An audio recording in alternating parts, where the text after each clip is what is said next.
들어오면 접속하시면 인사말 남기라는 이야기를 매번 하고 있네요.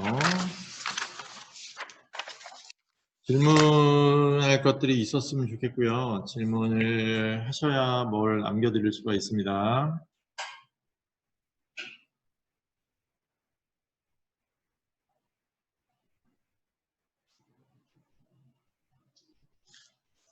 네, 시간이 이렇게 많지는 않아서 바로 할게요.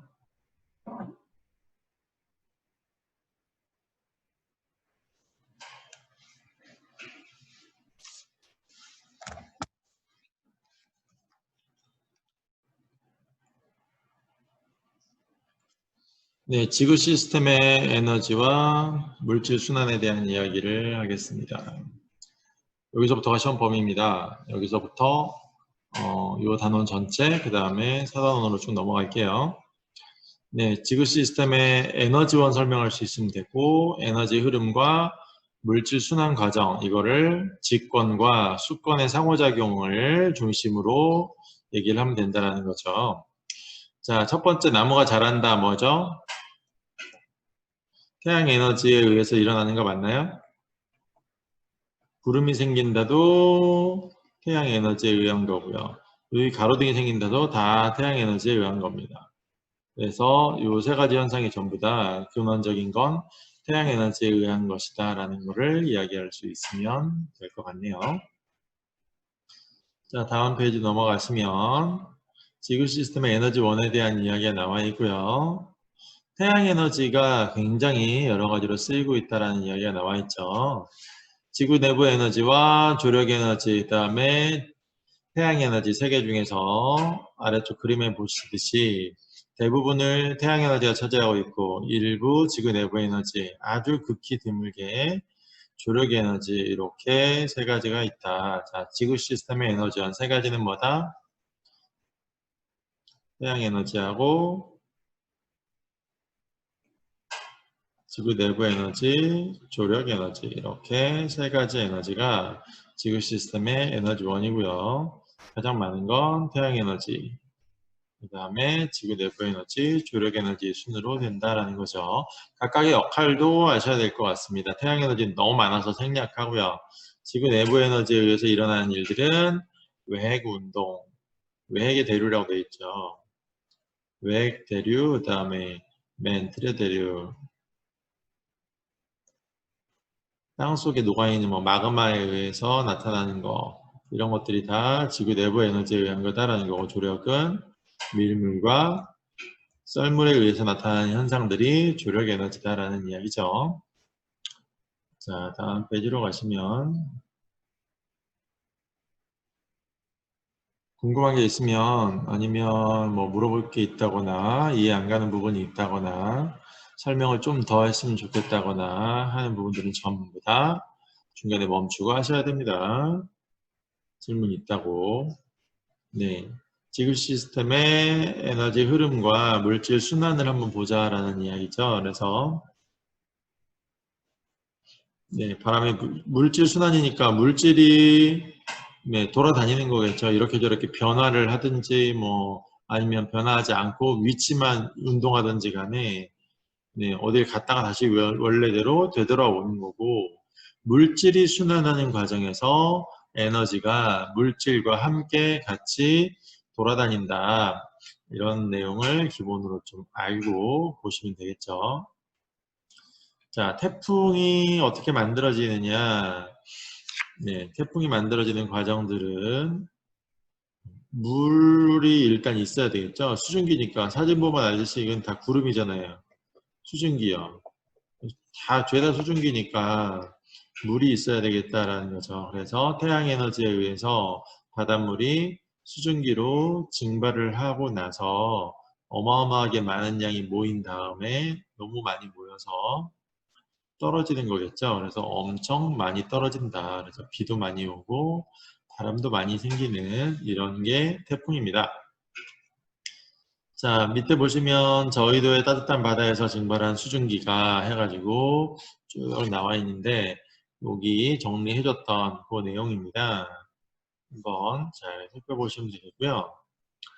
저위도의 에너지를, 저위도라고 하는 건 적도 지방이라고 그랬죠. 그래서 적도에서 발생을 해서 적도에 있는 많은 에너지를 극지방으로 전달하는 역할을 한다라고 얘기를 하고, 에너지 전달의 역할, 두 번째는 비를 내리기 때문에 물의 전달을 역할, 이 두 가지 역할을 동시에 하고 있다.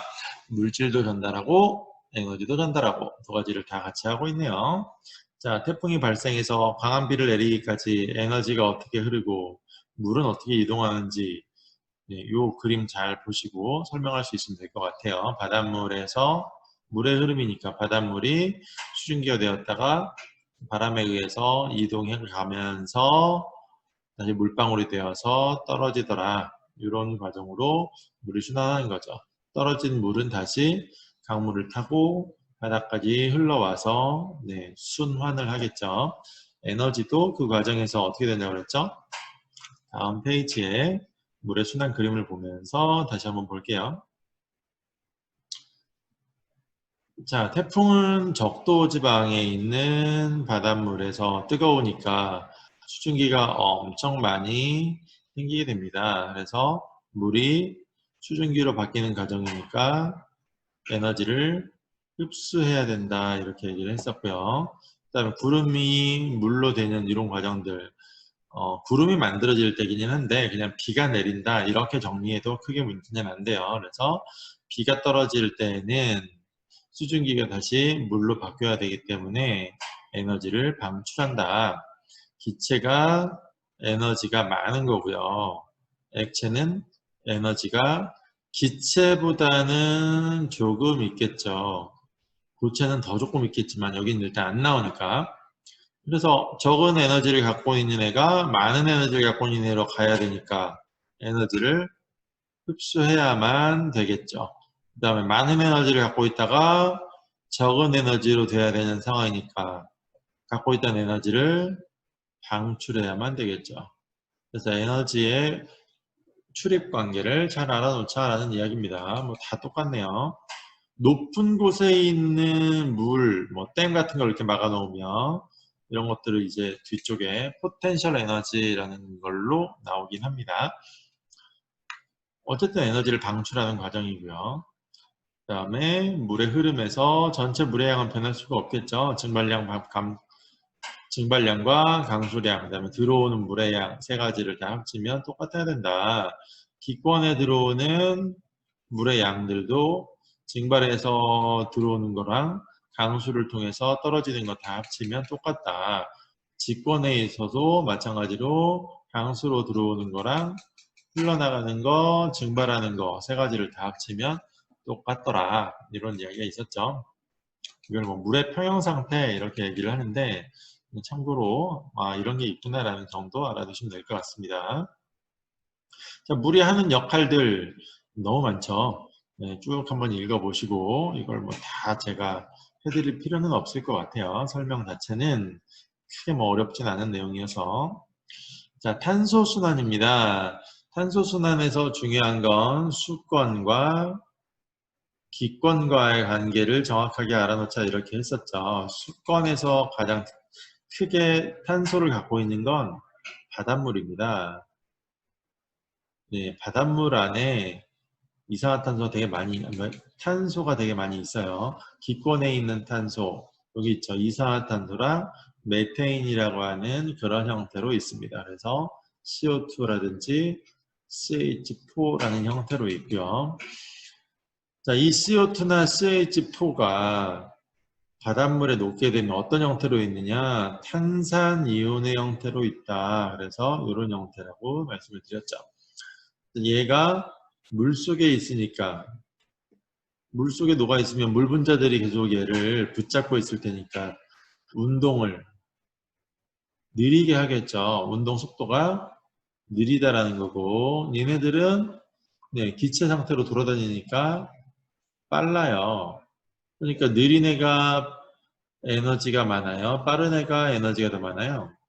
빠를수록 에너지를 더 많이 갖고 있겠죠. 이 에너지 관계만 생각해 보면 마찬가지로 에너지의 흐름이 어떻게 되는지 알 수 있겠죠.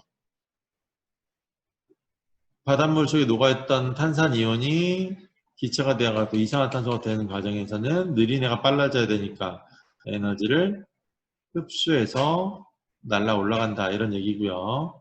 기체가 되어 있던 이산화탄소가 다시 물로 이렇게 녹아 들어오는 과정에서는 에너지가 원래 많이 있었으니까 그 에너지를 방출하게 된다. 이렇게 에너지의 출입 관계 정리해 봤고요. 여기 나와 있는 내용들은 뒤쪽에 화석연료 관련해 가지고 나오기 때문에 조금만 보시면 어떤 식으로 태양에너지가 변해가는지에 대한 이야기예요.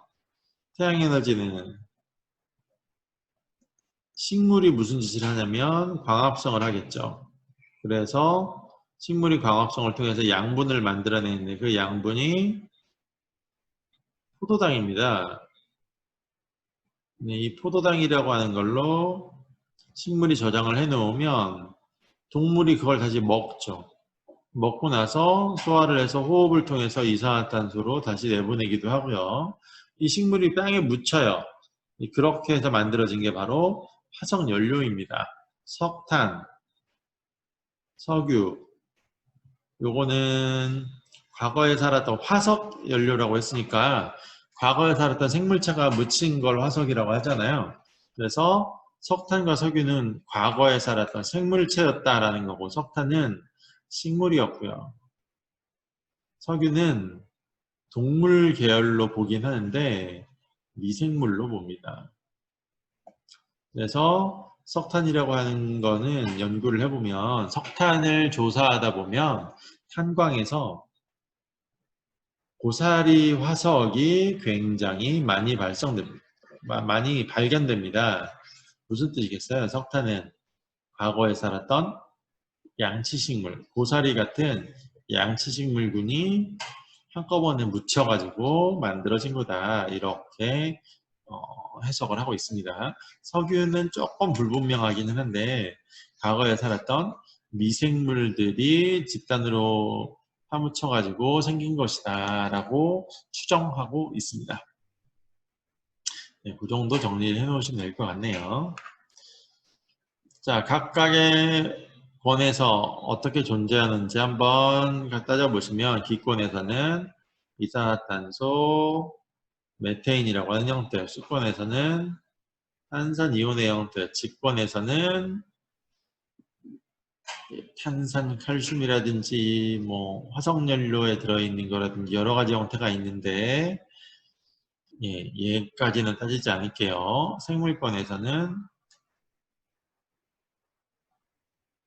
포도당이라고 하는 이런 형태로 있고요. 직권에서는 석탄이나 뭐 석유 이런 형태로 있기 때문에 그냥 이것만 쓸까요? 석탄, 석유 이런 형태로 있고 생물권에서는 탄소, 화합물이라고 하는 그런 형태로 존재한다. 이 정도로만 기억하시면 될 것 같습니다. 탄소 순환 과정에서 에너지가 흐르는 과정 아까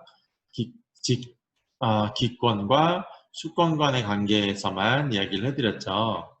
기권이 빠르고 수권이 느리니까 기권에서 수권으로 갈 때는 에너지를 방출한다. 그 다음에 수권에서 기권으로 갈 때는 에너지를 흡수한다. 이런 내용이겠죠.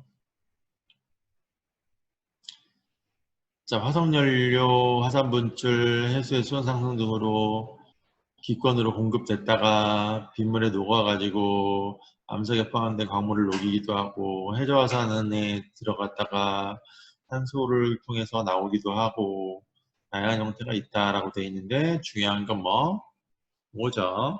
수권의 바닷물에는 탄산이온의 형태로 녹아있다라는 게 가장 중요하다고 했었고요. 나머지 해양 생물의 몸통에 뭐 탄산칼슘이 여러 가지로 있다는 것은 그냥 참고적으로 읽어보시면 될 것 같습니다. 자, 해수의 수온이 상승해서 이산화탄소를 방출할 때에는 태양에너지를 흡수한다.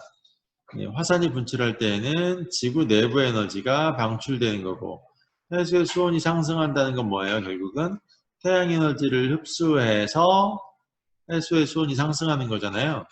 네, 이런 식으로 에너지의 이동 관계도 그냥 읽어지는 대로 파악을 하시면 됩니다. 그 다음에 아까 설명했던 거요. 광합성을 하게 되면 태양에너지가 식물한테 화학에너지의 형태로 저장이 된다. 그 다음에 얘가 다시 묻혀갖고 화석연료가 되고 이 화석연료가 연소해서 열에너지나 빛에너지로 방출되고 이렇게 에너지가 다양하게 순환하더라 라는 것들을 설명하기 위해서입니다. 물의 순환을 일으키는 에너지가 뭐라고요? 태양에너지였고요. 탄소가 기권에서 수권으로 이동할 때 존재 상태는 탄산이온의 형태, 이산화탄소의 형태인데 메테인도 아까 있었잖아요. 그렇지만 얘네 둘이 왔다 갔다 하진 않아서 이 메테인이 물에 녹아서 탄산이온이 되는 건 아니거든요. 그래서 안 나온 겁니다. 자, 지구 내부의 에너지와 조력 에너지가 일으키는 현상 뭐가 있어요? 지구 내부의 에너지는 외핵의 대류, 멘틀의 대류 이런 것들을 일으켰고 외핵의 대류에 의해서 지구 자기장이 생겼고 멘틀 대류에 의해서 지각 변동이 생겼죠. 밀물과 썰물이 바로 조력 에너지에 의해서 나타나는 현상이었고요. 두 번째, 우리 주변의 탄소가 기권으로 이동하는 예를 찾아보자. 우리 주변에서 찾기는 별로 쉬운 건 아닌데 그냥 아까 앞에서 나왔던 얘기 하시면 될 것 같습니다. 수온이 높아져서 이산화탄소가 CO2가 날아가는 거 이런 게 있었고 그 다음에 호흡 있었죠. 우리가 사람이 하는 거 숨을 쉬어가지고 CO2를 뱉는 거 이 정도가 있겠죠. 자, 요 3번은 감상문이니까 나중에 또 따로 해보시면 될 것 같습니다. 자, 다음 단원으로 들어가겠습니다. 질문들은 없으신가 보죠? 쉬운 내용이어서. 자, 직권의 변화를 한번 살펴보도록 할게요. 지진과 화산 활동이 특정 지역에서만 왜 일어나는지와 판구조론을 알아보고 직권의 변화와 지구 시스템에 주는 영향들을 같이 찾아보자. 이런 내용입니다. 자, 다음 페이지로 바로 가시면 네, 지진과 화산 활동 언제 일어난다? 땅은 부드럽지 않잖아요. 고체잖아요. 지각이라고 하는 건 고체이기 때문에 얘가 슬슬슬슬 움직이는 게 아니죠. 단단하겠죠. 그러니까 단단하게 있다가 힘을 가해서 보통 이거 뭐 갖고 많이 하냐면 스티로폼 부러뜨리는 거 많이 얘기합니다. 양쪽을 손을 잡아요. 그러고 나서 휘어요. 이렇게 휘면 얘가 이렇게 휘어지기 시작하겠는데 바로 부러지지 않잖아요. 휘어지다가 한계를 넘어가면 똑 하고 부러질 텐데 네, 똑 하고 부러지는 순간에 얘는 어떻게 돼요? 행 하고 양쪽으로 이렇게 막 흔들리죠. 부러지는 순간에 보시면 네, 그렇게 얘기를 하는 겁니다. 그래서 한 지점 어디? 여기요. 가장 힘을 많이 받는 곳. 이 한 지점에 축적되어 있던 지구 내부의 에너지가 급격하게 방출될 때 일어나는 현상이다. 이해되시나요? 자, 다음에 화산 같은 경우에는 안에 있는 게 뿜어져 나오는 거니까 지구 내부 물질이 함께 방출되기도 한다. 어디냐면 보통은 일단 멘틀에 있는 물질들이겠죠. 지각 바로 밑에 있는 것들이 나올 테니까. 그래서 멘틀에 있는 물질들이 같이 뿜어져 나오는 거를 보게 된다. 그래서 화산에서 뿜어져 나온 용암이라고 하는 거를 연구한다는 건 멘틀에 있는 물질이 어떤 것들인지를 연구하는 의미이기도 합니다. 자, 지진과 화산이 활발하게 일어난 지역은 우리가 수업 시간에 봤던 것 같고요. 지진이 자주 일어나는 지역을 지진대, 화산이 자주 일어나는 것을 화산대, 둘 합쳐가지고 변동대 이런 말을 부른다라는 거. 어디에 있다? 대륙 주변부에 띠 모양으로 있고 거의 일치하더라. 자, 지진은 주로 어느 지역이에요? 이렇게 돼 있는 대륙의 주변부가 제일 많았죠. 화산 활동도 이 부분이 제일 많았고요. 지진이 자주 일어나는 곳과 화산이 자주 일어나는 지역은 일치하는 경향성을 나타낸다. 지진이나 화산 활동 같은 지질학 변동이 자주 일어나는 지역을 변동대라고 한다. 환태평양 지진대와 화산대, 태평양을 중심으로 이렇게 고리 모양으로 생겼다라고 해서 환태평양 이런 말을 한 거고요. 환태평양에 지진과 화산이 많이 일어나는 곳들이 태평양을 중심으로 이렇게 고리처럼 분포되어 있더라. 그런 의미에서 네, 환태평양 조산대라 이렇게 돼 있다고 해서 환태평양 지진대, 환태평양 화산대, 환태평양 변동대 뭐 다 똑같은 말이겠죠. 자, 다음으로 가시면 어떤 일이 벌어지는지에 대한 게 나와 있네요. 자, 직권의 변화와 판구조론이라는 게 이제 나왔죠. 판구조론이 뭔지 같이 보시면 되겠습니다. 자, 판이 뭐냐? 판이라고 하는 거는 아래쪽에 나와 있죠. 지각과 멘틀의 최상부를 합친 단단한 부분. 이걸 뭐라고 한다? 암석권이라고 하고 이 암석권을 판이라고도 부릅니다. 판은 여기고 그래서 판과 암석권은 같은 걸 의미합니다. 판은 지각만 이야기하는 것도 아니고 멘틀만 이야기하는 것도 아니고 멘틀 전체도 아니고 지각과 멘틀의 최상부 이렇게 이루어져 있다는 거죠. 자, 암석권 아래에 상부 멘틀. 네, 암석권은 그래서 최상부라는 말을 쓴 거예요. 암석권 아래가 하부 멘틀이 아니고 상부 멘틀인데 이 상부 멘틀은 부분적으로 녹아있다. 그래서 네, 움직임도 가능해서 연약권이라는 말을 씁니다. 얘가 말랑말랑한 그런 느낌이다라는 거죠. 그래서 연약하다, 연약권이다. 연약권에서 뭐가 일어난다? 대류가 가능하다. 움직여 다니는 게 가능하다라는 거죠. 판구조론을 바로 이런 것들을 설명하는 이론인데 판의 이동으로 직권의 변화가 왜 일어나는지를 설명한다라는 거고 아래쪽에 있는 판 그림들을 보시면 이렇게 화살표 방향처럼 서로 만나기도 하고 서로 여기서는 서로 이렇게 멀어지기도 하고 서로 스쳐 지나가기도 하는 이런 여러 가지 판의 이동 방향의 차이로 인해서 네, 이 만나는 경계선이라고 뭐 왜 위에서는 보일 텐데 실제 지구에서는 면적이겠죠. 아래쪽까지 똑같으니까. 그래서 네, 경계면에서 일어나는 일이다라는 이야기를 하는 거고요. 자, 대륙판하고 해양판 나누는 거 애매합니다. 대륙을 포함하고 있으면 대륙판, 해양을 포함하고 있으면 해양판 이렇게 되는데 기본은 근데 대륙과 해양을 같이 포함하고 있는 판들이 있기 때문에 얘기하기가 조금 어렵고요. 판 전체가 다 해양판인 경우 또 판 전체가 다 대륙판인 경우 이런 경우는 흔치 않아요. 네, 일부 부분별로 달라진다. 이렇게 생각하시면 될 것 같습니다. 그래서 어쨌든 일반적으로 얘기를 할 때 해양지각을 포함하면 해양판, 대륙지각을 포함하면 대륙판이고 해양판은 얇고 밀도가 크고요. 대륙판은 두껍지만 밀도는 작아요. 그래서 누가 아래로 파묻힌다? 둘이 만나면 대륙판이 해양판 위로 뜹니다. 해양판이 아래로 내려가야 되겠죠. 그래서 네, 두 판의 차이 이런 것들 구분할 수 있으면 되겠습니다. 다음 페이지로 갈게요.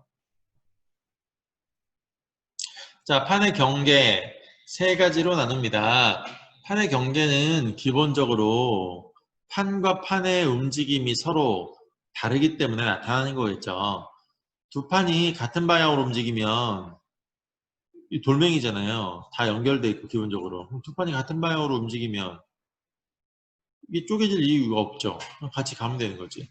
그래서 이 판의 이동 속도라든지 이런 것들에 의해서 갈라지게 되는데 이동 속도가 차이 나면 이쪽으로 가고 이쪽으로 가고 이동 속도가 만약에 차이가 난다 그러면 결국은 어떤 일이 벌어지느냐, 위쪽보다 아래쪽 여기가 좀 더 빨라요. 그러면 얘가 이렇게 이쪽으로 온단 말이죠. 그러면 요 부분이요, 요 부분만 보면 이렇게 어긋난 위치만 이렇게 살펴보시면 이동 방향이 달라진다는 거죠. 얘는 이쪽으로 가는데 오른쪽으로 가는데 아래쪽 판은 왼쪽으로 가는, 서로 방향의 차이 이렇게 생기게 됩니다. 그래서 방향이 차이 날 때 갈라지게 돼서 판의 구분이 됩니다. 그래서 판의 경계는 판의 경계 만약에 공통점이다 이런 걸 따지라고 하면 판과 판, 두 판의 이동 방향이 반대예요. 모든 판의 경계에서는 두 판의 이동 방향이 반대로 되어 있습니다. 자, 그래서 두 판의 이동이 반대다라는 거 기억을 하시고, 세 가지 종류로 나누죠. 발산형 경계, 수렴형 경계, 보존형 경계. 발산이라고 하는 거는 양쪽으로 멀어진다라는 뜻이고요. 수렴이라고 하는 것들은 모인다라는 의미가 되는 거고, 보존형이라고 하는 거는 모이거나 멀어지지 않고 스쳐 지나가는 거. 그래서 아래쪽 그림처럼 양쪽으로 멀어지는 게 발산형, 보존형은 스쳐 지나가는 거, 양쪽에서 가운데로 다가와서 모여드는 게 수렴형, 이렇게 돼 있다는 거고요. 용어들도 잘 기억을 좀 해놓으세요. 열곡이라고 하는 거는 찢어진 골짜기, 열곡대는 또 띠예요. 그래서 이 찢어진 골짜기가 띠처럼 쭉 연결되어 있다고 해서 열곡대라는 말을 했다고 그랬고, 섭입대, 섭입이라고 되어 있는데 말려 들어가는 곳을 섭입이라고 합니다. 그래서 섭입대라고 하는 건 수렴형 경계에서 자주 나타나는 이렇게 아래쪽으로 판이 밀려 들어가는 이 부분을 섭입대라고 한다. 이 섭입대에서는 위에 있는 판과 아래쪽에 있는 판이 둘 다 무거운데 얘네들이 간에 땅덩어리끼리니까 얼마나 무겁겠어요. 그래서 굉장히 무거운 것들이 서로 반대 방향으로 가면서 마찰을 심하게 하기 때문에 마찰열에 의해서 지각이 녹습니다. 그래서 뭐가 돼요? 마그마라고 하는 게 되어버린다. 이렇게 정리를 좀 해놓으시고, 마그마가 되면 이게 많이 쌓이면 위로 뿜어져 올라오기도 하니까 화산활동이 많이 발생하게 됩니다. 그 화산이 해저에서 일어나면 해저화산, 육지에서 일어나면 그냥 화산 이렇게 되겠죠. 근데 이 띠를 따라서 이 섭입대라고 하는 것도 띠잖아요. 이 섭입대라는 걸 따라서 쭉 연결되어 있기 때문에 호상열도라는 말도 쓰기도 하고, 열도, 줄을 서 있는, 열이라고 하는 건 줄이에요. 줄 맞춰라, 열 맞춰라 이런 얘기죠. 그래서 줄지어 있는 섬입니다. 열도라고 하는 거는 일본 열도 우리가 얘기하는데, 일본도 쭉 줄 서 있죠. 섬들이 굉장히 많은 섬들이. 그래서 열도라는 말을 하게 되는 거고요. 필리핀도 열도라고 합니다. 줄 서 있기 때문이죠. 자, 지각과 멘틀의 최상부에 있는 단단한 부분을 판이라고 하고 암석권이라고도 한다. 판의 경계 중 판이 생성되거나 소멸되지 않는 곳 보존된다 이런 얘기했죠. 보존형 경계다. 각각의 사례들도 잘 기억해 놓으셔야 됩니다. 자, 첫 번째 히말라야 산맥 어디에 있느냐면 히말라야가 인도 위쪽에 있어요. 그래서 둘이 서로 충돌하면서 이거는 대륙판과 대륙 부분이니까 명확하게 대륙판과 대륙판이겠죠.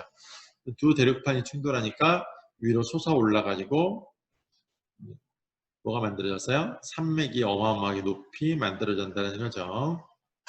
지진이 굉장히 많이 일어나는 곳이긴 합니다. 그런데 이 대륙판과 대륙판이 만나는 지점에서는 화산활동이 거의 일어나지 않는다라는 특징이 있습니다. 자, 동아프리카 열곡이니까 찢어진 골짜기죠. 양쪽으로 이렇게 산이 이렇게 있으면 양쪽에서 잡아당겨서 이렇게 찢어져 버린 거. 이거를 열곡이라고 한다고 그랬고, 이게 줄을 서서 여러 개가 이렇게 돼 있으면 열곡대라는 말을 붙인다고 그랬죠.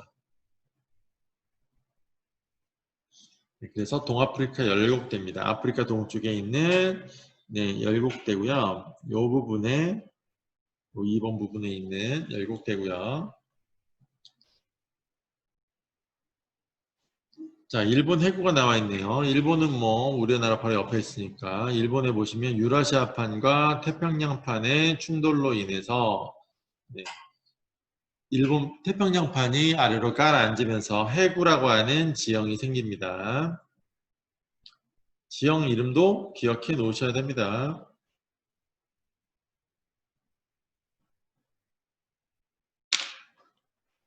그 다음에 샌안드레아스 대층 산이라고 되어 있네요. SAN이거든요. 샌안드레아스 좀 이상한데 샌안드레아스라고 보통 부르는데 샌프란시스코 똑같거든요. 샌프란시스코 이렇게 되어 있는데 이거를 산프란시스코 이렇게 안 하잖아요. 근데 그걸 산이라고 써놨어요. 희한합니다. 네, 샌안드레아스 단층이라고 하는데 네, 변환 단층입니다. 보존 경계에 있고요. 서로 어긋나는 방향으로 움직이는 거 보이시죠? 아이슬란드 열곡대, 열곡이라고 되어 있잖아요. 열곡이니까 마찬가지겠죠. 산이 양방향으로 당겨져서 이렇게 찢어지는 거 열곡이라고 했었죠. 열곡대라는 게 있고요. 자, 여기는 안데스 산맥, 네, 수렴 경계에 해당합니다. 역시 스콕 산맥이라고 하는 게 되는 거고요. 여기는 산맥이 분포에 따라서 화산도 있습니다. 섭입대가 있으니까요. 아까 히말라야는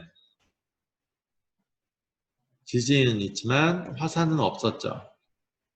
이거는 대륙판하고 대륙판이 만나는 지점에서 만들어졌기 때문에 화산이 존재하지 않습니다. 자, 다음으로 또 넘어가도록 하겠습니다. 지구 시스템에 어떤 영향을 주는지를 알아보자. 전기 파트까지 조금 나가야 되기 때문에 조금 서둘러야 될 것 같긴 하네요. 자, 판의 경계에서 지진 활동과 화산 활동이 일어나면 많이 영향 주겠죠. 네, 그런 영향 줍니다. 환경적 피해 뭐 이런 것들 조사해 보세요. 지금 딱히 뭐 할 필요는 없을 것 같습니다. 자, 화산 분출에 의해서 이렇게 타버린 거, 지진에 의해서 무너진 거, 그런데 좋은 일도 있다. 온천은 돈 벌잖아요. 좋은 일에도 쓸 수 있다. 이런 얘기가 나와 있겠죠. 지진의 피해도 있지만 지진의 좋은 점은 지진파 연구를 통해서 지구 내부 구조를 파악할 수 있다. 뭐, 요 정도가 지진의 장점 정도가 되겠죠. 장점이 별로 없어요. 화산은 장점이 꽤 있습니다. 근데 지진은 좋은 점이 이렇게 많지 않아요. 나머지는 잘 읽어보시면 되겠고요. 어느 건으로 화산 활동이 영향을 주고 있는지, 무슨 건과 무슨 건의 상호작용인지 알아주셔야 됩니다. 화산 분출이 지구 시스템에 미치는 긍정적 혹은 부정적 영향.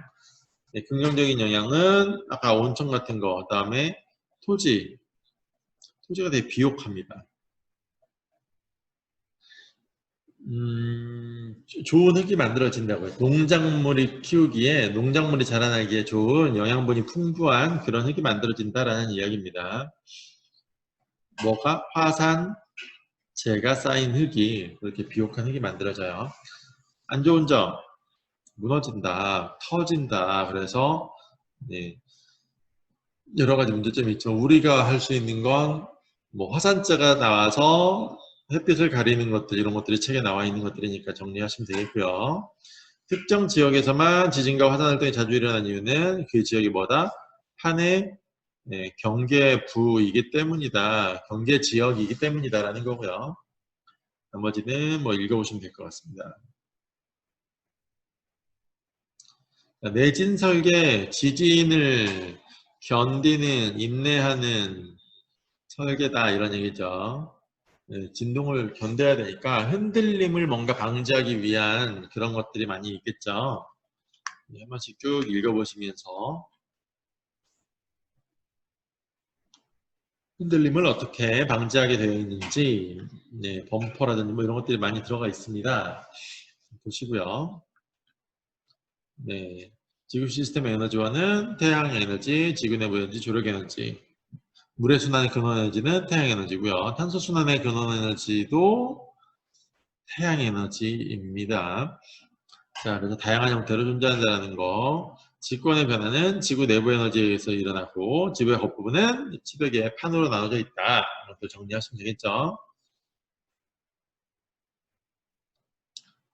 자, 4번은 계산만 그냥 바로 하면 되는 거니까. 자, 에너지원은 뭐라고요? 태양 에너지고, 이 가에 해당하는 값은 다 똑같으면 되겠죠? 증발량과 네, 강수량, 물로 들어오는 거, 그 다음에 지표 유출 이렇게 세 가지만 보시면 바로 나오겠죠.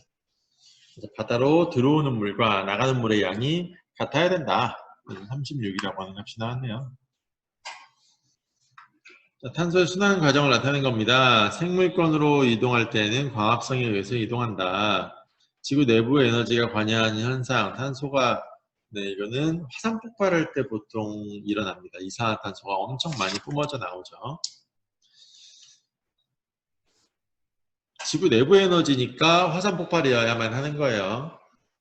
뭐 해저 화산이든 지상에 있는 화산이든 그건 중요하지 않지만 지구 내부 에너지가 관여하는 현상은 화산 폭발로만 가셔야 됩니다. 다른 거 뭐 광합성이나 이런 식으로 하시면 안 돼요.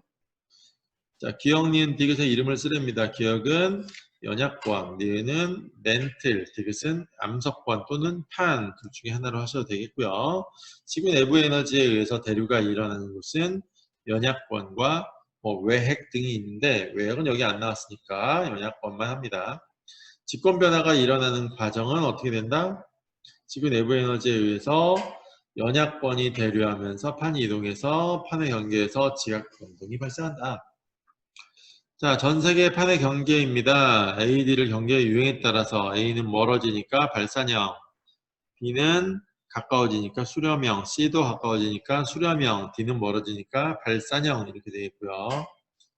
발산형, 수렴형, 수렴형, 발산형 이렇게 되겠고 형성된 지형은 각각 뭐 여기서 쓰셔야 되는데 멀어질 발산형 지형에서는 비슷하죠. 열곡. 근데 이거는 바닷속에 있잖아요. 바닷속에 있는 경우에는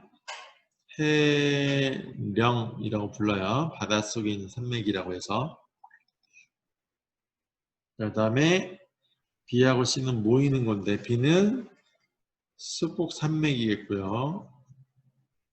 C는 바다 쪽에 있네요. 그래서 호상 열도 같은 섬이 생긴다. 이 정도로 정리하시면 되겠고요. 자, A와 D는 수렴형 경계에서 형성된다. D하고 A는 맞네요. 해구하고 호상 열도니까. B에서는 변환단층이 있는 곳이니까 보존 경계에서는 지진만 일어난다고 그랬죠. C에서는 새로운 지각, 해령에서 새로운 지각이 형성되는 거 맞네요. 이렇게 지구 단원은 정리를 해드렸습니다. 예, 뭐 이 뒤쪽은 심심하신 분들 한번 살펴보시면 좋을 것 같고요. 자, 다음 강의로 넘어가야겠습니다.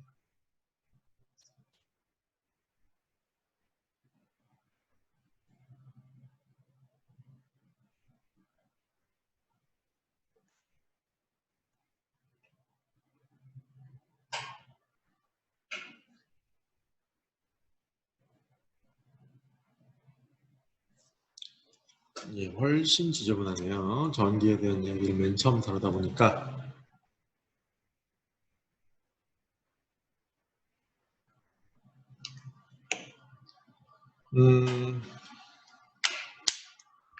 소리가 안 난다. 소리 잘 나시나요? 몇 분 안 남긴 했는데.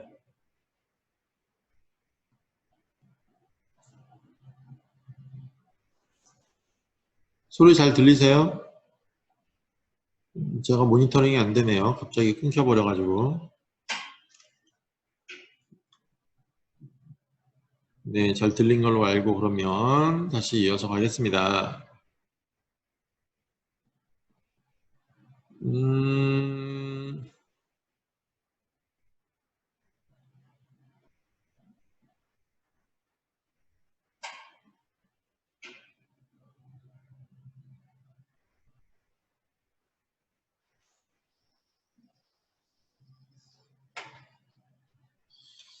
자, 전기에 대한 내용이고요.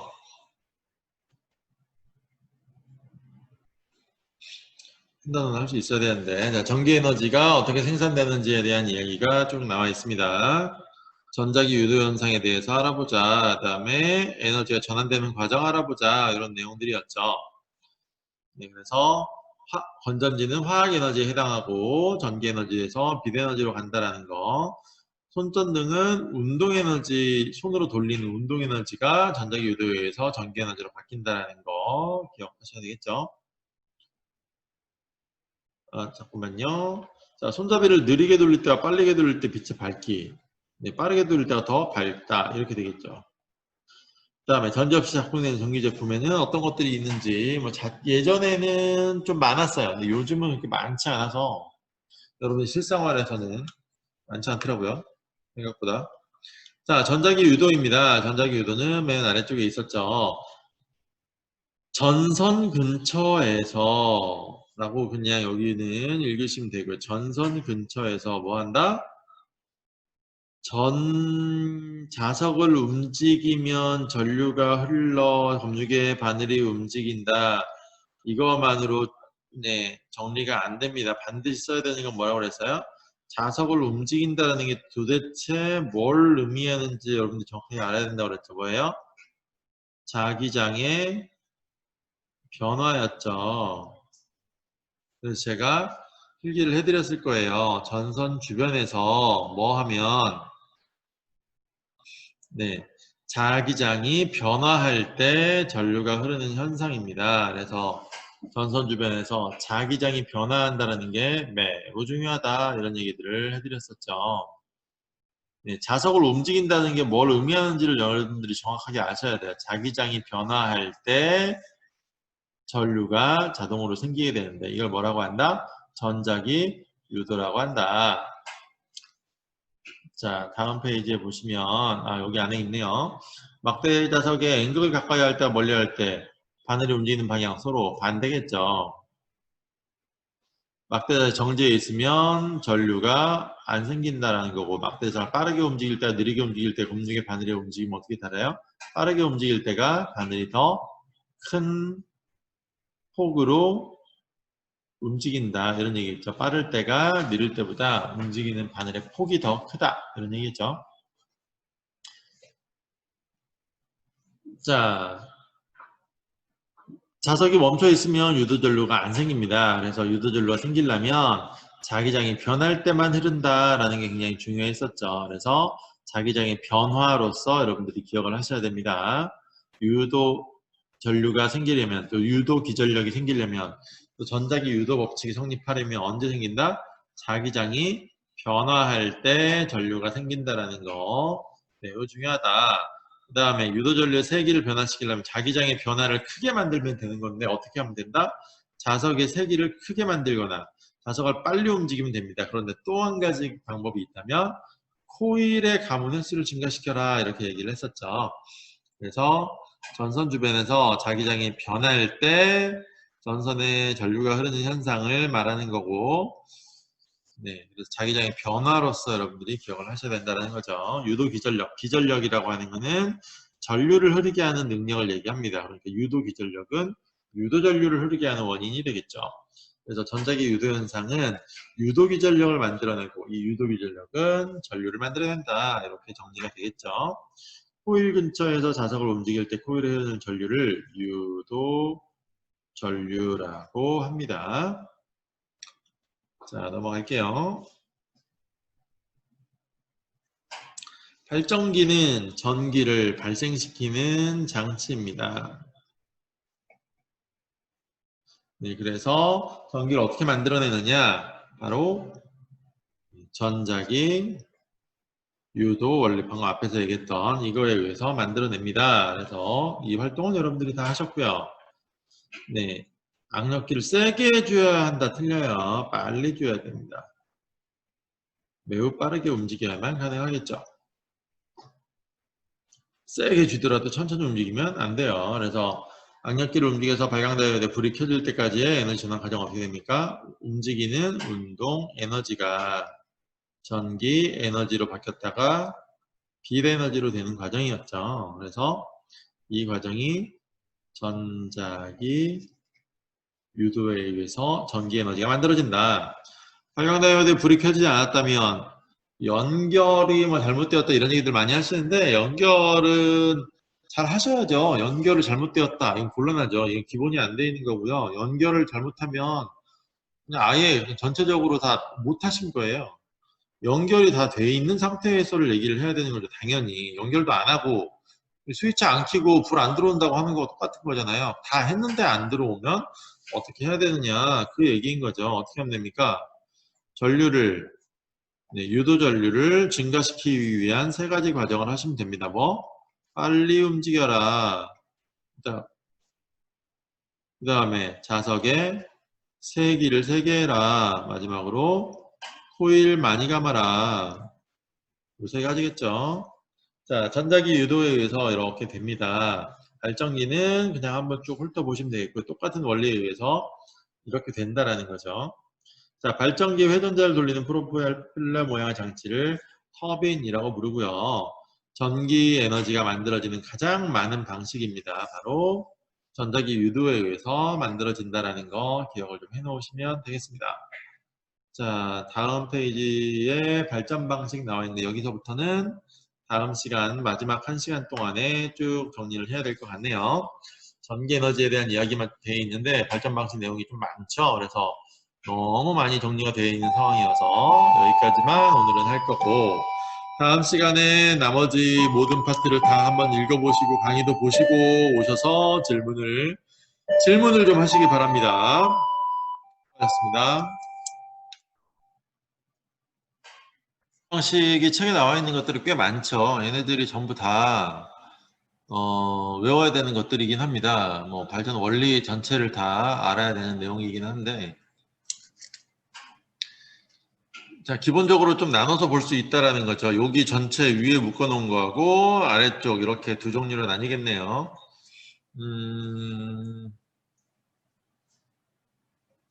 화력발전, 핵발전, 수력, 풍력, 조력, 지열, 태양열 발전을 하나로 묶은 이유는 뒤쪽이 똑같다예요. 전자기 유도라고 하는 원리에 의해서 진행이 된다라고 하는 뒤쪽 부분 때문입니다. 이렇게 분류하는 방식 말고도 있어요. 발전을 분류하는 방식이, 분류라고 하는 거는 어떤 기준에 맞게 나누는 거니까 자기가 나누는 방식에 따라 달라지죠. 예를 들어서 태양에너지에 의한 거다. 에너지원, 궁극적인 에너지원이, 근본적인 에너지원이 뭐냐? 지구 시스템의 에너지원으로 나누게 되면 태양에너지, 조력에너지, 그 다음에 지구, 내부 에너지, 이런 식으로 세 종류로 나누게 되면 어떻게 되느냐? 화력발전은 태양에너지고요. 수력발전도 태양에너지가 근원이고, 풍력도 태양에너지네요. 조력발전은 조력에너지겠고요. 파력발전이 태양에너지입니다. 지열발전, 지구 내부 에너지, 태양열발전, 태양에너지, 태양광발전, 태양에너지. 연료전지는 완전 좀 다른 방식이에요. 연료전지의 근원을 따지는 건 좀 여기 세 개하고는 좀 안 맞아요. 그래서 이 세 개로 좀 나누기가 힘들고, 핵발전도 지금은 그냥 구분하지 않는 것으로, 굳이 따지자면 지구 내부 에너지 쪽으로 가야 됩니다. 굳이 따지자고 한다면 연료전지는 어떤 연료를 사용하는지에 따라서 조금씩 달라져요. 연료전지라고 하는 건 그래도 어쨌든 이 지구 시스템에 있는 기본적인 에너지원하고는 좀 다른 방식입니다. 그렇기 때문에 따지기가 조금 힘들어요. 그래서 핵발전과 연료전지는 이 세 가지 에너지원이라고 하는 범주로 묶어내기가 쉽지 않다라는 거, 그 정도로 나눌 수 있겠죠. 그래서 전자기 유도 원리를 이용하는지 다른 원리를 이용하는지에 따라서도 나눌 수 있고, 그 다음에 지구 시스템 에너지원을 어떤 걸 사용하는지에 따라서도 이런 식으로 나눌 수 있고, 그 다음에 또 나눌 수 있는 방식이 있습니다. 뒤쪽에 이제 배웠으니까 구에너지하고 신재생 에너지, 이렇게도 구분을 할 수 있겠죠. 기존에 있었던 에너지하고 신재생 에너지, 그래서 구에너지로 들어가는 건 화력발전과 핵발전, 이렇게 두 개라고 보시면 되겠고요. 나머지는 다 신재생 에너지 계열로 들어간다라는 거죠. 그래서 나누는 방식이 어떤 식으로 분류하는지는 분류 기준을 자기가 어떻게 잡는지에 따라서 달라지긴 하는데 우리 책에 나와 있는 그 용어들이나 개념들을 기준으로 나누게 되면 이 정도로 나눌 수 있을 거다라는 이야기입니다. 나머지 내용들은 강의하고 함께 살펴보시기 바라고요. 자, 다음 내용으로 다음 페이지로 넘어가시면 이렇게 네, 여기까지는 우리가 같이 봤던 것 같습니다. 물의 포텐셜 에너지 어떻게 생긴다? 물이 위로 올라가는 이유가 태양 에너지에 의해서 증발해가지고 다시 응결한 후에 강수라고 하는 현상에 의해서 바다에 있던 물이 위에 있는 산 꼭대기에 있는 여기에 물로 고이게 되는 이런 현상이 벌어졌었죠. 그래서 물의 포텐셜 에너지를 만들어낸 근원이 태양 에너지다라고 하는 걸로 여러분들이 기억을 하시면 되겠고요. 네, 화력발전소, 핵발전소 요 내용까지는 봤던 것 같습니다. 넘어가겠습니다. 뭐 계속 얘기하는 거지만 질문이 있으면 바로바로 하시기 바랍니다. 자, 발전소에서 사업장까지 원거리 전력 수송, 전력이라고 하는 게 뭔지도 알아야 되겠고 전력 수송 과정이 어떻게 되는지 알아야 되겠죠. 전력 수송할 때 전압이 변환됩니다. 그래서 변화하는 전압을 왜 변화를 시키는지, 그다음에 어떻게 변화시킬 수 있는지, 그다음에 효율적이고 안전하게 수송할 수 있는 방안에 대해서도 살펴보면 되겠고요. 자, 전력 수송 과정에 대한 이야기입니다. 전력이라고 하는 건 전기 에너지라고 되어 있네요. 그래서 전기 에너지를 전력이라고 하는데 단위 시간당 공급되는 에너지다라는 거. 일정 시간 동안 전기 에너지의 현재 총량이 얼마냐 이렇게 따지는 게 아니라 시간이 지날수록 전기는 끊임없이 공급되고 있으니까 우리가 지금까지 받은 에너지의 양이 얼마냐 이렇게 따지려면 시간의 개념이 꼭 필요하다 이런 얘기예요. 에너지 총량을 따지려면 전기는 끊임없이 계속 시간이 지나면 지날수록 총 공급된 전기 에너지의 양은 점점 많아질 거니까 시간당 공급되는 에너지의 양이 얼마냐 이렇게 해서 전력으로 하고요.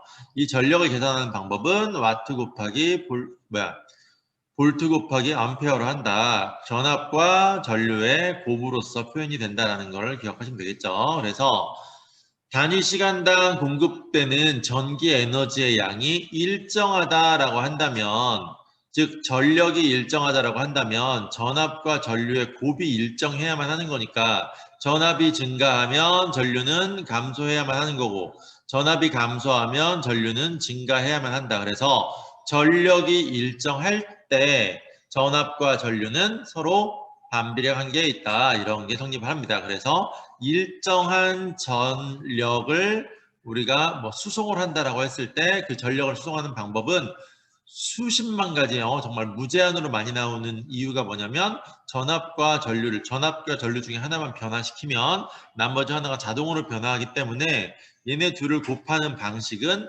네, 우리가 원하는 대로 다 할 수 있는데 무엇을 우리는 변화시키는 게 쉬우냐? 전압과 전류 중에서 어떤 걸 변화시키는 게 쉬우냐 하면 바로 전압을 변화시키는 방법이 간단합니다. 그래서 전압을 바꿈으로써 전류를 역수로 바꿔버리는 이런 방식을 취하게 된다는 거죠. 왜 이런 짓을 하느냐?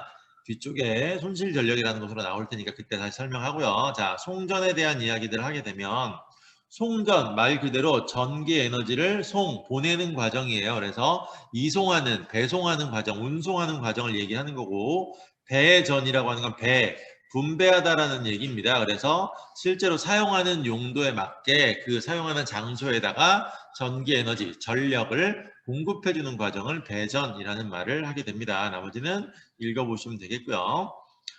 자, 요 내용은 뒤쪽에 가서 다시 한번 할 텐데 일단 기본 과정을 보시면 발전소에서 만들자마자 초고압 변전소라는 곳에서 전압을 높이고 그리고 나서 단계적으로 낮춰가지고 가정에 공급을 해준다. 우리 가정에는 보통 220V로 공급을 받겠죠. 그래서 220V라고 하는 전압으로 공급을 받는 데까지 네, 이런 과정 몇 번의 전압 변화가 있냐면 처음에 높이는 과정 한 번, 다음에 변전소 2번과 주상 변압기 한 번을 거쳐서 총 4번의 전압 변화를 겪게 된다라고 하는 전체적인 흐름을 파악해 놓으시면 되겠고요. 자, 다음 페이지로 넘어가시면 송전과 변압이라는 얘기가 나와 있는데 송전을 왜 높이느냐? 왜냐하면 전선에서 열이 발생하다. 그래서 전선이 원래는 저항이라는 게 굉장히 적어야만 합니다. 손만 들지 마시고요. 궁금한 거 있으면 그냥 쓰세요. 채팅창에다가 쭉 기록을 해 놓으시면 됩니다. 그걸 보고서 선생님이 답변을 해드릴 테니까 이게 끊기면 오히려 시간이 더 오래 걸리니까 궁금한 질문이 있는 사람들은 채팅창에다가 질문을 다 써놓고 말씀을 하시거나 손을 들거나 하시면 됩니다. 자, 전선에서 발생하는 열이라고 하는 부분인데 이 열이 왜 발생하느냐? 전선이 있으면 전선이라고 하는 것도 결국은 원자로 이루어져 있기 때문에 전선 내부엔 다 원자가 있겠죠. 이게 구리선이다라고 한다면 구리전선이죠, 보통. 바깥쪽에는 외피 같은 경우는 이제 절연체라고 해서 전기가 통하지 않는 물질로 뒤덮여 있고요. 안쪽에 있는 구리선이 중요한데 이 구리 내부도 결국은 원자로 되어 있으니까 원자는 플러스를 띠고 있는 원자 핵과 너무 많으니까 생략. 마이너스를 띠고 있는 전자가 이 주변을 돌아다니고 있다라는 거죠. 이렇게 되어 있는데 이 전자 중에서 자유롭게 원자에 구속되지 않고 돌아다닐 수 있는 전자들이 있어요. 그 전자를 자유전자라고 합니다.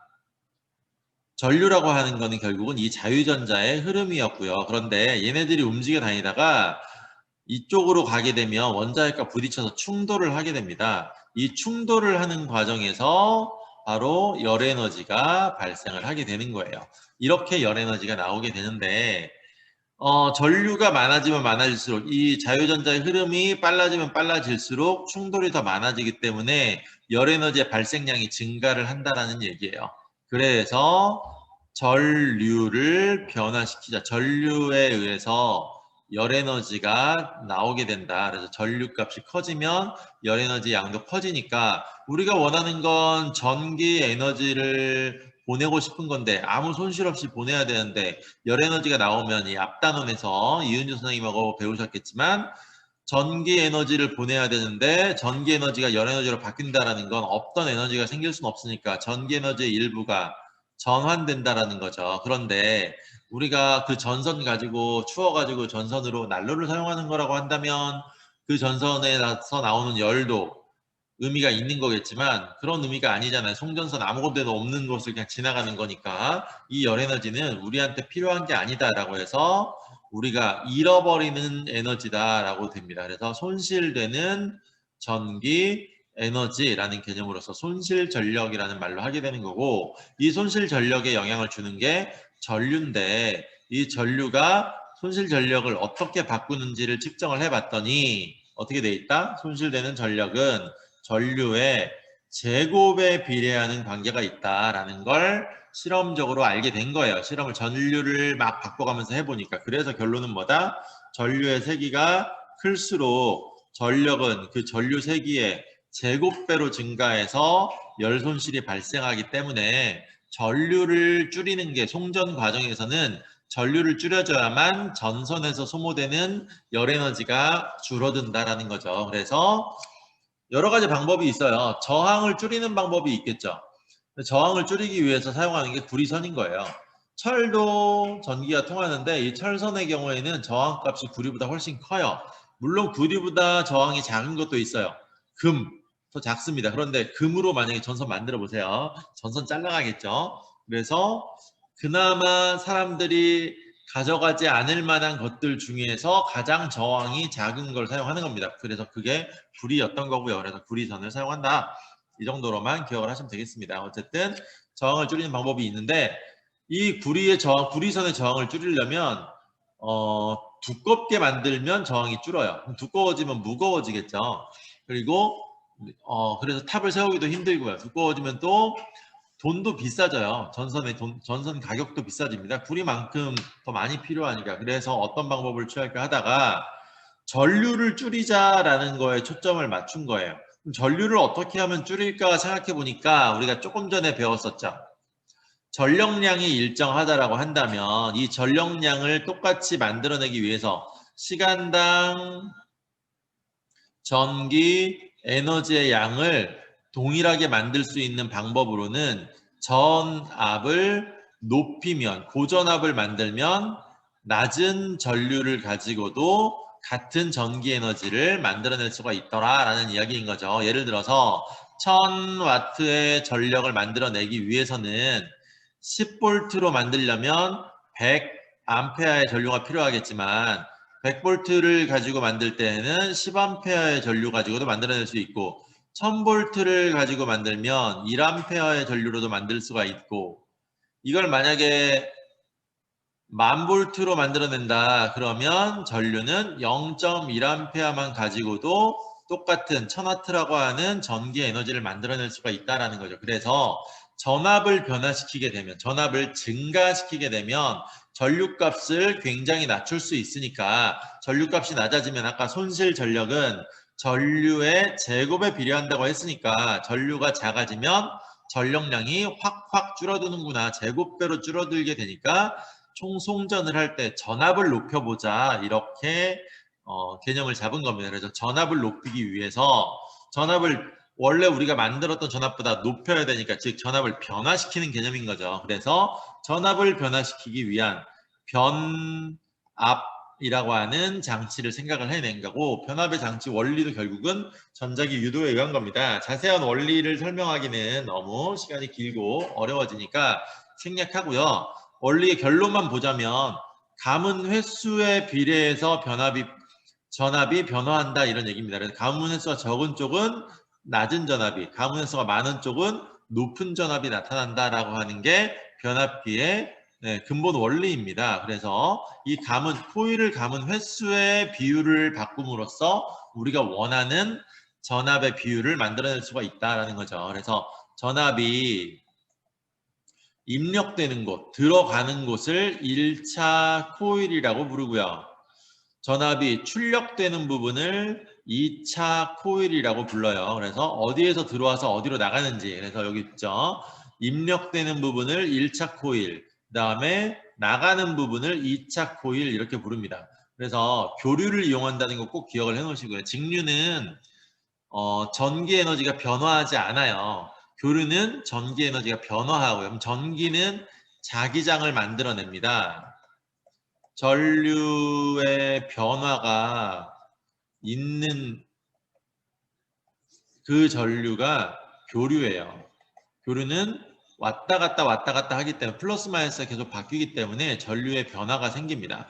전류의 변화가 있다라고 하는 건 전류는 자기장을 만들어내기 때문에 전류의 변화는 자기장의 변화를 만들어내요. 그럼 자기장이 변화하면 결국은 유도 기전력이라는 게 생겨서 유도 전류라고 하는 게 만들어지잖아요. 그래서 이 자기장의 변화가 있으면 유도 전류라는 게 만들어지기 때문에 이쪽 반대쪽 코일에도 전류가 똑같이 만들어지게 된다. 이런 원리를 이용을 하는 겁니다. 더 이상 자세하게는 할 필요 없고요. 그래서 전압이 입력되는 곳과 출력되는 곳에 있는 이 두 가지 코일의 가문수의 변화를 가지고 전압의 변화를 일으킬 수가 있더라.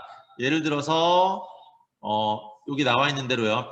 1차 코일 들어오는 쪽에 100번, 나가는 쪽에 150번 해서 1대 1.5의 비율로 이렇게 감아 놓으면 전압의 비율도 이렇게 바뀐다고. 이쪽으로 전압이 100V가 들어가면 튀어나올 때는 150V가 나온다는 거고 거꾸로도 마찬가지긴 한데 어려우니까 생략이요. 요거를 한번 해볼까요?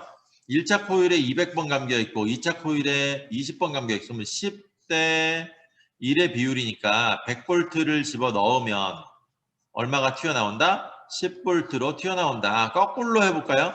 이쪽으로 입력을 한다라고 한다면 반대쪽으로 입력을 만약에 한다. 그러면 어떻게 됩니까? 아래쪽이 잘 안 보이나?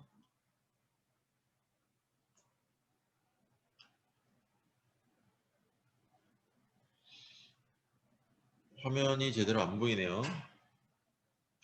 보이시나요?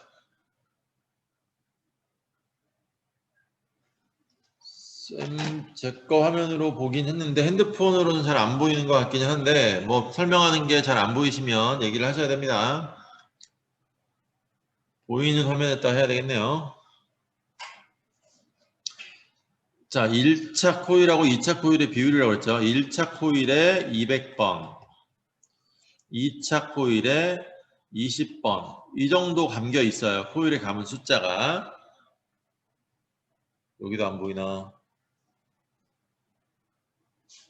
화면 크기를 여러분들이 조절하시면 되겠네요. 이렇게 들어간다고 한다면 여기에 100V가 들어온다 그러면 10대 1의 비율이니까 튀어나오는 전압은 10V가 된다는 이야기겠죠. 그런데 반대로 한번 가보자고요.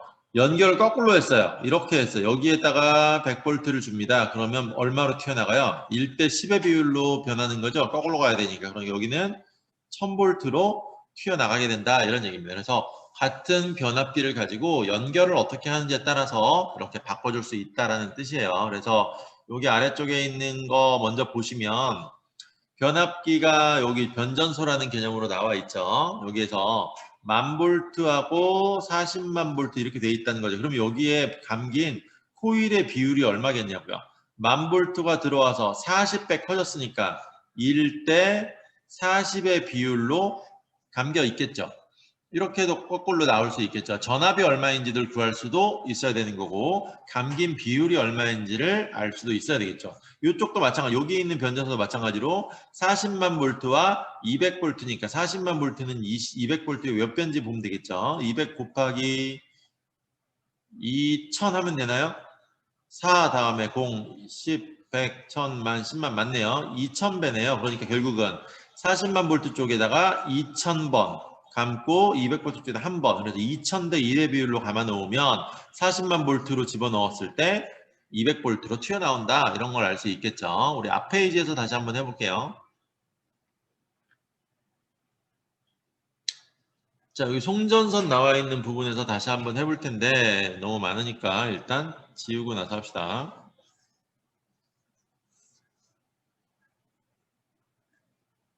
자, 여기 송전 전압을 한번 보자고요. 여기 처음에 만들어졌을 때 이렇게 돼 있잖아요. 10에서 20kV라고 돼 있는데 이거 10kV라고 합시다. 맨 처음에 만들어진 데가 10 아이고 변압기 중심으로 해야 되겠죠?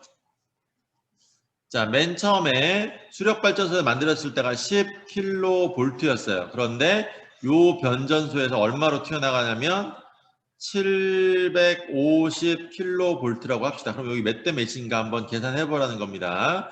그 다음에 1차 변전소를 튀어나갈 때 얼마냐면 150kV라고 할게요.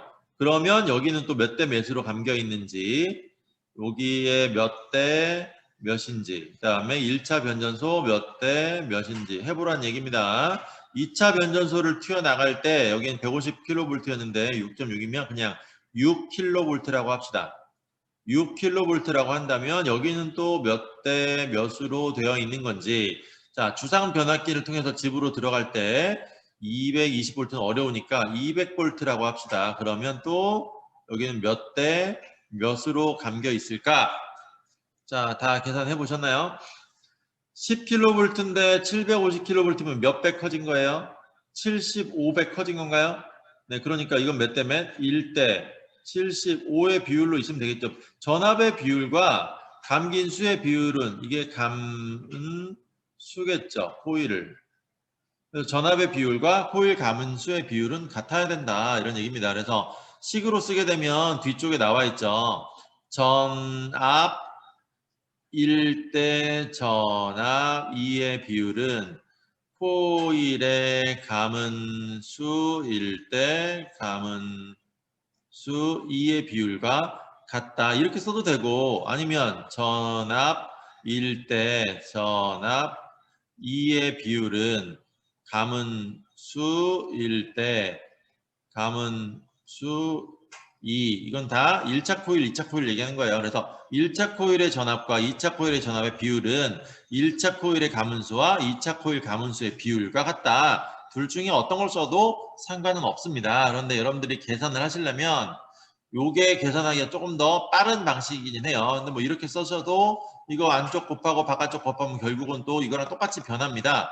그래서 둘 다 뭐 같은 개념이니까 어떤 걸 써도 상관은 없습니다. 전압, 감은수 이거를 막 계속 말로 하기가 길어, 귀찮아. 그래서 전압의 약자를 V, 감은수의 약자를 감은 횟수니까 N번 이런 식으로 해가지고 V1 대 V2는 N1 대 N2다. 이런 식으로 하기도 합니다. 그런데 V가 전압인지 저 외우기 싫은데요. 그냥 이걸로 하세요. 뭐 귀찮아도. 네. 외우는 게 귀찮으면 그냥 우리말로 쓰시고요. 우리말이 귀찮으면 많이 쓰는 게 귀찮다 그러면 외워가지고 간단하게 표현하면 되겠죠. 자, 이제 계산 다 끝났을 거라고 생각하고 해볼게요. 750 kV랑 150 kV니까 이건 몇 대 몇? 5대 1 이렇게 감겨 있겠죠. 자, 150과 6K네요. 그럼 몇 배 하면 됩니까? 6에다가 20배 곱하면 120이니까 25배겠네요. 25대 1의 비율로 감겨 있을 거고 200에다 얼마 곱하면 6K는 6000이죠. 그러면 200에다 얼마 곱하면 돼? 일단 3일 거고요. 600에다가 공 하나 더 붙이면 되겠네요. 그러면 30대 1 이렇게 나오겠죠. 그래서 가문수의 비율, 전압의 비율을 보고 가문수의 비율을 찾아낼 수 있으면 되는 거고 가문수의 비율을 알려주면 전압의 비율을 계산해낼 수 있으면 되는 겁니다. 자, 11페이지, 12페이지가 아니라 12페이지 아니군요. 287페이지 내용도 여기도 똑같은 과정이다라고 보시면 될 것 같고요. 자, 넘어가겠습니다. 안전한 수송을 위해서 어떻게 하면 좋으냐? 방금 얘기했잖아요. 전선의 저항을 낮춰 또는 전압을 높입니다. 전압을 높이면 왜? 전류를 낮추는 방식이죠. 전류를 낮추기 위해서는 전압을 높여서 송전을 한다는 거고 전선의 저항을 낮추기 위해서 사용하는 방법이 여러 가지가 있어요. 그러니까 한번 찾아보시고 여러분들이 직접 찾아보시고 지상과 지하에다 매립하는 방법은 효율보다는 좀 안전성을 고려하는 거겠죠. 그래서 여기 송전 로봇을 이용하는 것도 안전성을 고려하는 거고요. 효율을 높이기 위한 방법보다는 그래서 효율적이고 안전하게 수송하기 위해서 여러 가지 방법을 취하고 있다는 것들을 한번 쭉 읽어보시면 될 것 같습니다. 자, 발전소에서 생산된 전압을 수백 킬로볼트로 높여서 송전하는 이유 두 가지 얘기하면 된다고 그랬죠. 전력은 전압과 전류의 곱임으로 손실 전력은 전류의 제곱에 비례하므로 이 두 가지예요. 손실 전력은 효율을 높이려면 소실 전력을 줄여야 되는데 손실 전력은 전류의 제곱에 비례한다. 따라서 송전될 때 전류를 줄여서 송전을 해야 되는데 전력이 일정할 때 송전하는 전기 에너지의 양 전력이 일정할 때 송전 전력이 일정할 때 전압과 전류는 서로 반비례의 관계에 있으니까 전압이 증가하면 전류가 작아진다. 따라서 고압으로 송전하게 되면 전류가 작아짐으로 손실 전력을 줄일 수 있다. 이렇게 해서 설명을 하시면 되겠습니다. 휴대전화는 보통 2에서 5V의 전압으로 충전되는데 어떻게 220V로 하느냐. 아답터를 사용하죠. 전화기가 이렇게 있으면 전화기에 꽂아 있으면 우리는 아답터라고 하는 것을 사용을 합니다. 이 아답터가 바로 변압기라는 얘기예요. 여기에는 2.5V가 들어가는데 여기에선 220V가 들어온다라는 거죠. 그러니까 이쪽이 1차 코일, 나가는 쪽이 2차 코일 이렇게 돼 있다는 이야기겠죠. 2.5V 어려워요. 그러니까 그냥 2.2V로 합시다. 그러면 몇 대 몇이야? 1대 100. 그러니까 1차 코일에 있는 코일을 100번 감을 때 2차 코일은 한 번. 그래서 100대 1의 비율로 감겨 있으면 100분의 1로 줄어서 2.2V의 전압으로 공급이 되고 있다. 이런 뜻입니다. 그러니까 우리가 여기 전선 만져봐도 감전되지 않는 이유죠. 이미 이렇게 나오니까 여기를 직접 만지면 220V를 직접 만지면 감전되는데 이쪽 라인은 직접 만지더라도 감전이 안 되는 이유는 이렇게 줄어져 있기 때문이다. 아답터가 바로 변압기의 역할을 하고 있다. 변압기 그 자체입니다. 아답터가. 자, 다음으로 넘어갈게요. 태양에너지의 생성과 전환 과정입니다. 태양에너지가 어떻게 만들어지는지 그리고 어떻게 전환되는지 알아보면 되겠죠. 태양에너지의 전환 과정, 만들어지는 과정은 핵융합 반응이었네요. 핵융합 반응은 가벼운 원자핵이 뭉쳐서 무거운 원자핵이 되는 과정이다라고 했었고 수소 6개가 반응을 하도 되어 있는데 결과적으로 2개가 튀어나오기 때문에 양성자 2개가 튀어나오기 때문에 식을 쓸 때에는 4개의 수소 원자핵이 하나의 헬륨 원자핵을 만든다 이렇게 가야 되는 거겠죠. 그래서 2개는 그대로 다시 쓰이는 거니까 이렇게 나오는데 이 4개 수소 원자핵의 질량의 합과 수소가 결합해서 만들어졌다고 하는 이 헬륨의 원자의 핵의 질량의 합을 구해보면 이게 더 크다. 그래서 결국 뭐가 발생한다?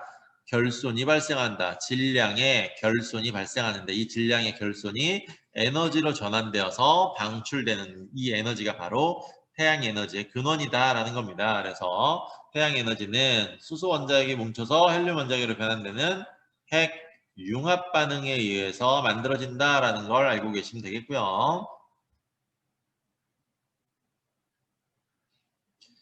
자, 질량 관계 방금 나와 있는 거죠. 이 질량 관계를 따지는 거야. 뭐 그냥 계산만 해보시면 되는 거였고, 이런 질량 결손이 생기는데 이 질량 결손이 에너지로 변환된다. 아인슈타인 아저씨가 이런 걸 찾아냈습니다. 그래서 질량 에너지 등가 원리라고 하는데 어떤 식으로 전환되느냐. 다음 페이지에 보시면 또 식이 나와 있어요.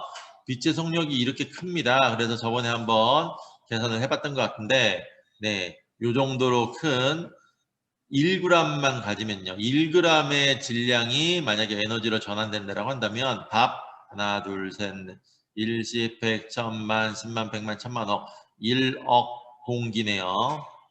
공깃밥 1억 개 분량에 해당하는 에너지를 1g의 질량으로 만들어낼 수가 있더라. 그래서 1g의 질량이 결손된다, 사라져서 에너지로 전환된다는 건 어마어마한 겁니다. 근데 밥은 왜 1억 공기나 먹어야 됩니까? 밥의 질량은 고스란히 남거든요. 우리가 우리 몸 안에 일단 남을 거고 몸 안에서 이산화탄소라든지 물 이런 것들로 만들어내는 과정에서 얘네들의 질량을 다 합치면 똑같아요. 그래서 질량 결손이 생기지 않아요. 그래서 이 결합되어 있는 에너지는 화학 에너지입니다.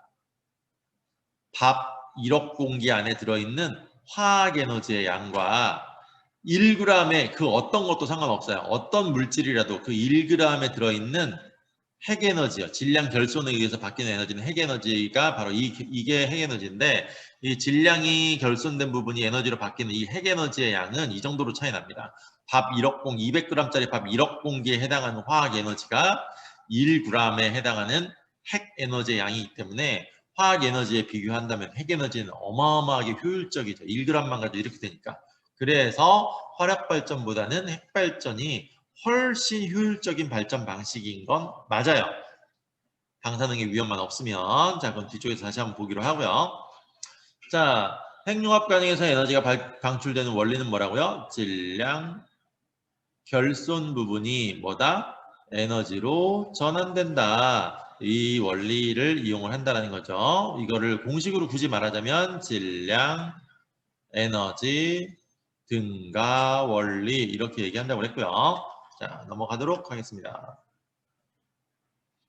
태양에너지의 전환과 순환 바뀐다. 그래서 왔다 갔다 한다. 이런 얘기겠죠. 그래서 탄소의 순환 과정에서가 대표적인데 태양에너지가 들어와서 광합성을 해서 화학에너지로 포도당이라고 하는 형태로 C6H12O6라고 하는 형태로 생물체 몸 안에 저장되었다가 화석이 되는 과정에서 산소 물 성분이 빠져나가서요. CH만 남아요.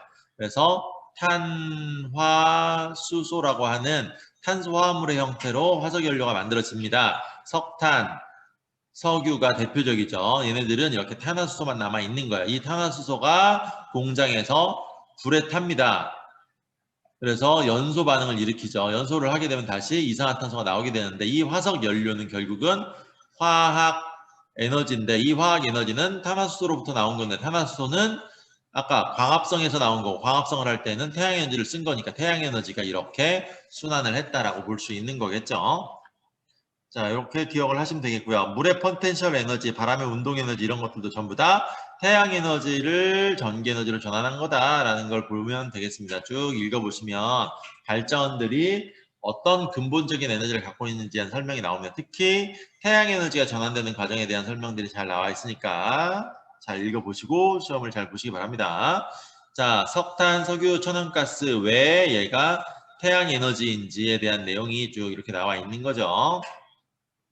자, 태양 에너지는 그래서 각가지 방식으로 변환된 다음에 결과적으로 전기 에너지를 많이 만들어내요. 그래서 전기 에너지를 만들어내게 되면 이 전기 에너지를 이용을 해서 또 여러 가지 방식으로 우리는 사용한다라는 이야기가 나와 있죠. 그림으로 잘 설명이 되어 있네요. 자, 이제 신재생 에너지 발전에 대한 이야기들을 해봅시다. 자, 이렇게 많은 에너지들이 있다, 발전 방식들이 있는데 얘네들이 다 어떤 에너지냐라고 해서 이렇게 태양 에너지인지 지구 내부 에너지인지 조력 에너지인지 그리고 발전 원리는 전자기 유도 방식인지 아닌지 이걸 구분하라는 얘기였죠. 그래서 이런 것들을 파악할 수 있으면 되는 거다. 그리고 신재생 에너지가 맞는지 아닌지 이것도 구분할 수 있으면 되겠다. 처음에 시작할 때 했으니까 생략하겠습니다. 자, 핵발전의 원리는 핵 분열 반응이다. 핵 분열은 무거운 핵이 쪼개지는 거다. 그래서 쪼개져서 작은 원자핵으로 큰 무거운 원자핵이 가벼운 원자핵으로 바뀌는 과정이 바로 핵 분열 반응입니다. 그래서 핵발전에 대해서 이렇게 정리해 놓은 것도 잘 좀 찾아보시고요. 핵발전에서 가장 중요한 건 뭐라고 그랬어요?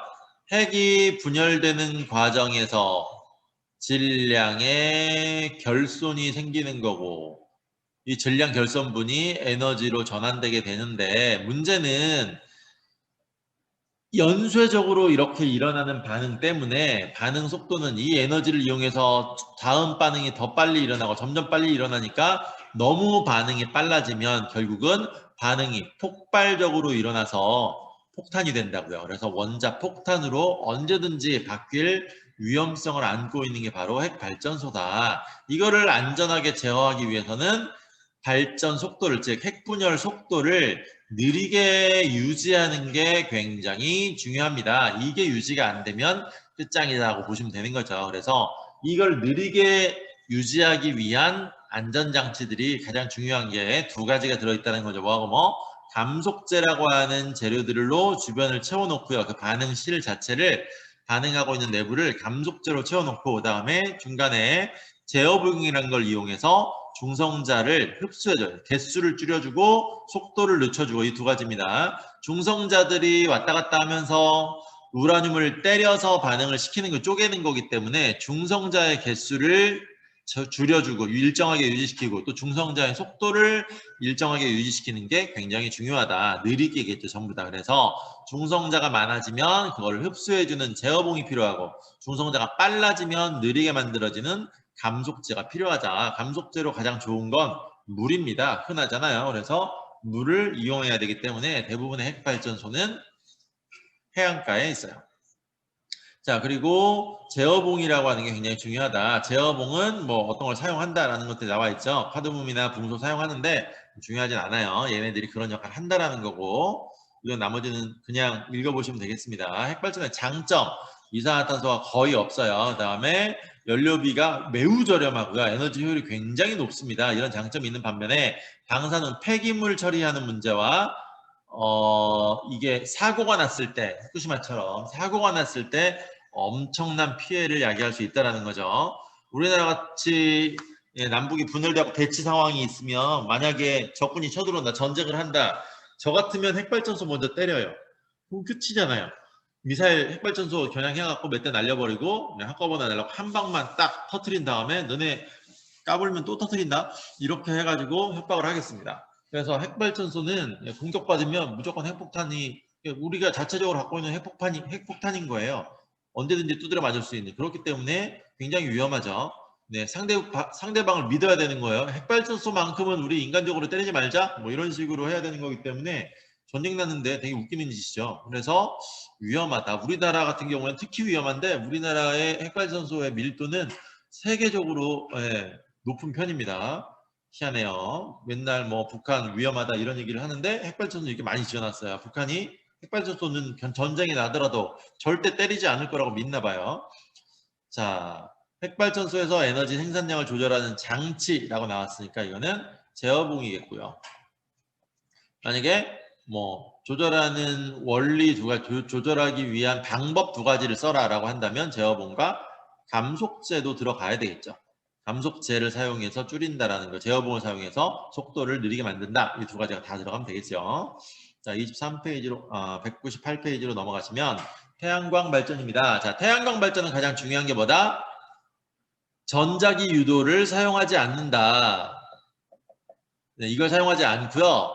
어떤 효과를 이용하냐면 뭐 광전 효과라고 하는 원리를 이용합니다. 그냥 참고로만 알아두세요. 빛을 받으면 자유전자가 이동합니다. 자유전자 이동을 아까 뭐라고 그랬더라? 앞에서 전류라고 말했죠. 그래서 빛을 받으면, 즉 태양 에너지를 받으면 전류가 생기는 그런 물질을 이용해, 모든 물질이 다 갖고 있는 특징이긴 해요. 이 광전 효과는 물질마다 달라요. 어느 정도 이상의 빛을 받아야만, 어느 정도 센 빛을 받아야만 전류가 발생하느냐라고 하는 게 물질마다 좀 다르긴 한데, 어쨌든 빛을 받으면 전류를 발생시킨다라고 하는 그런 원리가 있습니다.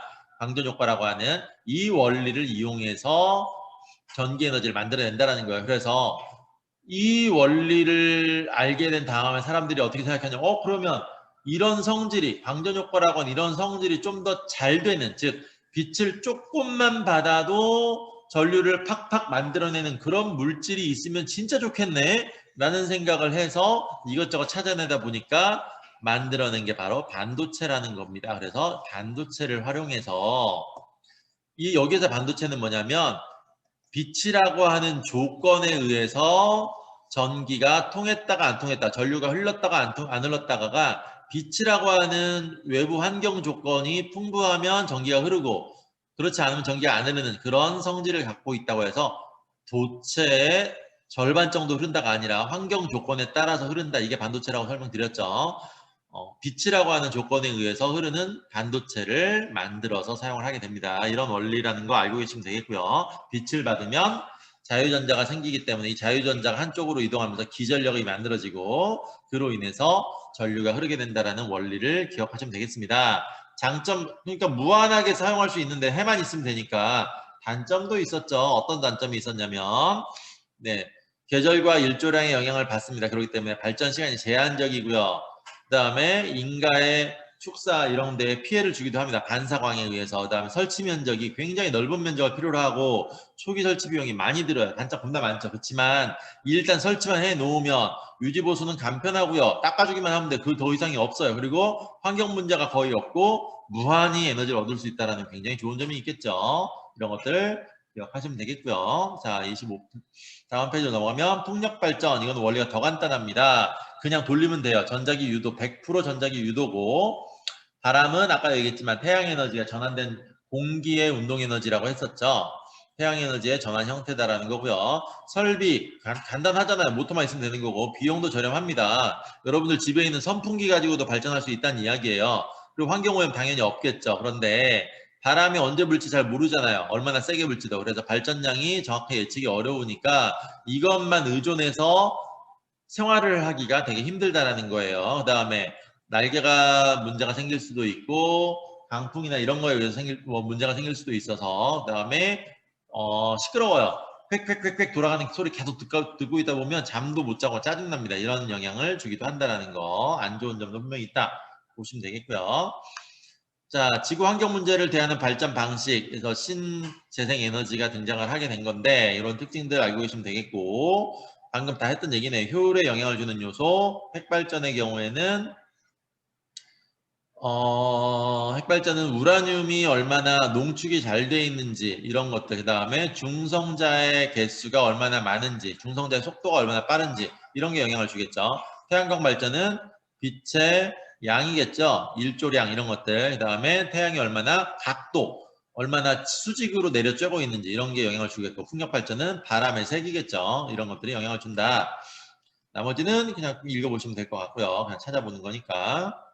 자, 그 다음에 마지막으로 몇 가지가 좀 더 나와 있죠. 신재생에너지 중에서 조력발전과 파력발전 나와 있는 신재생에너지 중요한 거, 기존의 화석연료를 변환하는 것도 있어요. 여기 보시면 연료전지, 그 다음에 석탄의 액화, 가스화 이런 게 있죠. 그래서 액화 석탄이라든지 기화, 기체화 석탄, 기체 석탄 같은 것들이 화석 연료이긴 하지만 신재생 에너지에 포함된다라는 거, 신에너지로서 포함이 됩니다.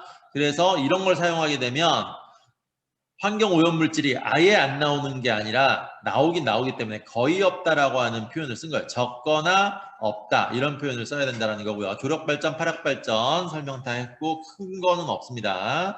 조력발전은 중요한 건 뭐야? 태양에너지가 아니에요. 이거는 그냥 조력에너지고요. 파력발전은 태양에너지입니다. 바람에 의해서 파도가 일어나는 거니까 태양에너지다. 중요합니다. 자, 그 다음에 연료전지는 연료를 이용한다. 즉 불태우는 그런 산소와의 결합 반응을 이용하는데 뭐다? 산소와 결합이니까 산화 환원 반응을 이용을 한다. 산화 환원 반응에서 뭐였어요? 전자가 이동을 했잖아요. 전자를 잃고 얻는 과정이었죠. 그러면 하나는 잃어버려요. 하나는 얻어요. 그러면 반드시 전자가 잃어버리는 애에서 얻는 애 쪽으로 이동이 일어나야 되겠죠. 그러니까 전자의 이동, 이게 뭐예요? 바로 전류잖아요. 그래서 전자의 이동에 의해서 전류가 생기는 거기 때문에 연료전지라고 하는 개념이 등장을 한 겁니다. 전류가 만들어지니까요. 산화환원 반응 속에서. 그래서 산화환원을 일으키는 그 과정에서 전선을 연결을 해놓으면 전자의 흐름이 생기게 된다. 이런 반응을 이용을 하는 겁니다. 효율이 매우 높아요. 왜냐?